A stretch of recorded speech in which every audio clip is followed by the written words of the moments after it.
Money, money, money, money, money.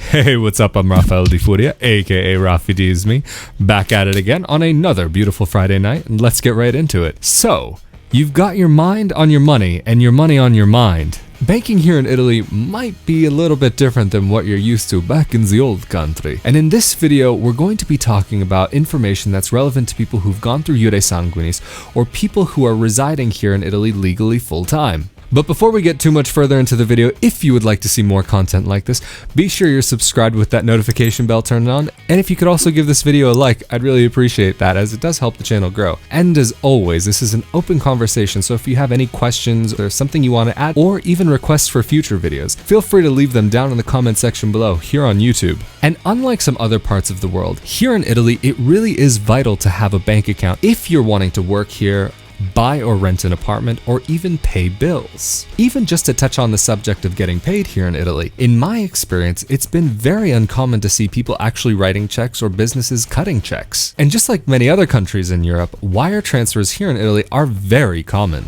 And you even might find between friends who've loaned money to each other that they may actually pay each other back through a wire transfer. And in Italy, in the majority of cases, wire transfers are actually supposed to be free, and with many banks, you can actually make wire transfers around the European Union for free. But to send a wire transfer outside of the EU, there are usually fees for that, and they usually are not cheap.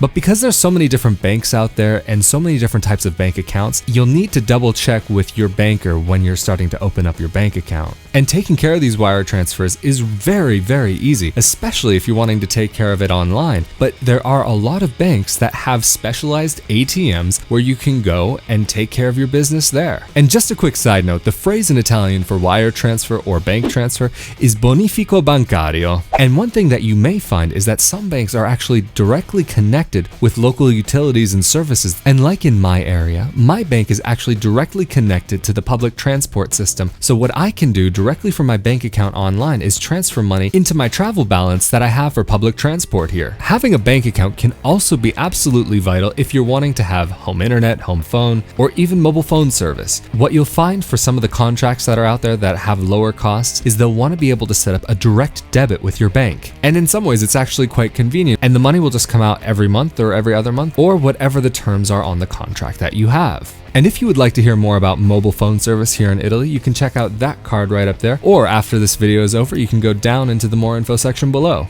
But what bank is the best bank to choose? That's going to depend on what area you're in, what banks are locally available, and what services they have, because the banks around the country will change a little bit from place to place. However, from what I've seen is that there are very few real differences between all of these bank accounts out there. And what I might say would be the best idea is when you actually arrive here in Italy, speak to the people that are living in your neighborhood, that are living in the town that you're in. What banks people like, what banks people don't like, who's had good experiences, bad experiences. And I would actually say it's really hard to find one bank that really is truly better than all of the others.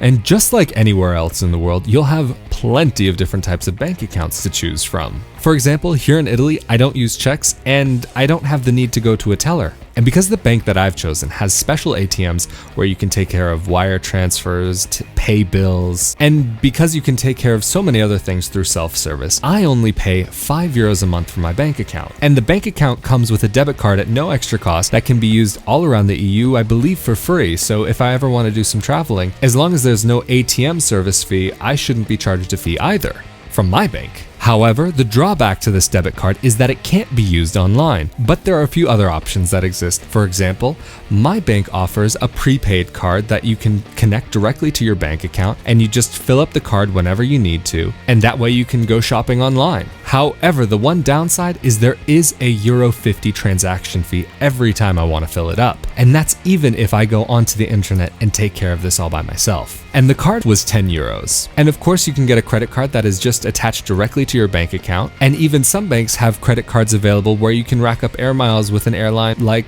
Alitalia. You do have other types of accounts where if you keep a minimum balance, then it's free to use the bank account. Or if you're on the younger side, a student or somebody, I believe up until 25 or 26, you can potentially get an even cheaper account or an account that's completely free to begin with. But of course, you'll need to check with the specific bank about what they offer and what your needs are and where the two meet up. But how do you sign up for the bank account? Really, I have to tell you, it's an easy process, but it may not be the fastest. And one other thing to note is that in general in Italy, in stores, restaurants, and banks, it's not the most common that you will find somebody who is an English speaker. So you'll need to go into the bank prepared to speak Italian, or bring an Italian-speaking friend with you. And before you sign anything, make sure you ask all the questions. What fees exist? What fees don't exist? Do you have to pay extra for a card? Is there any kind of fee for doing online banking? Are there overdraft charges? And if so, how much do those cost? Or if you're going to be using the card outside of the EU, are there going to be any conversion fees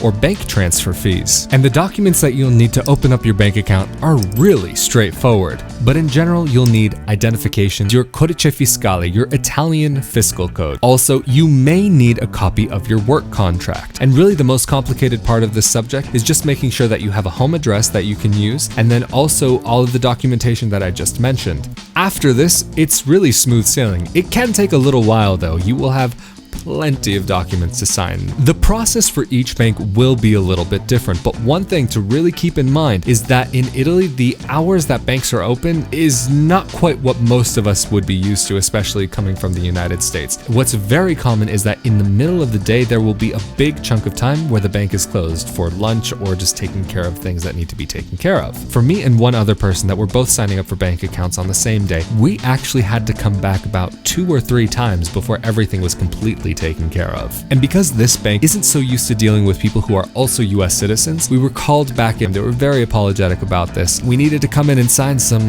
papers for good old Uncle Sam, because the grand old US of A is pretty much the only country in the modern Western world which makes its citizens that live abroad report, file, and sometimes even pay taxes. If you are earning an income, you will generally at least have to pay into the American Social Security system. And the papers that you sign are actually giving the bank permission to give the IRS access to be able to view your account, and they will not actually let you have a bank account if you're an American citizen if you don't sign these papers. And just before we wrap things up, I was recently contacted by a subscriber who asked if I have a page for people who want to support what I'm doing here, and they said that they really appreciated what I'm doing, and they said that they really value these tips on how to navigate the Italian system. And if you feel like these videos have helped you, and if you're in a position that you would like to help support what I'm doing here, I do have a page that I recently opened. You can go to rafaeldifuria.com/support.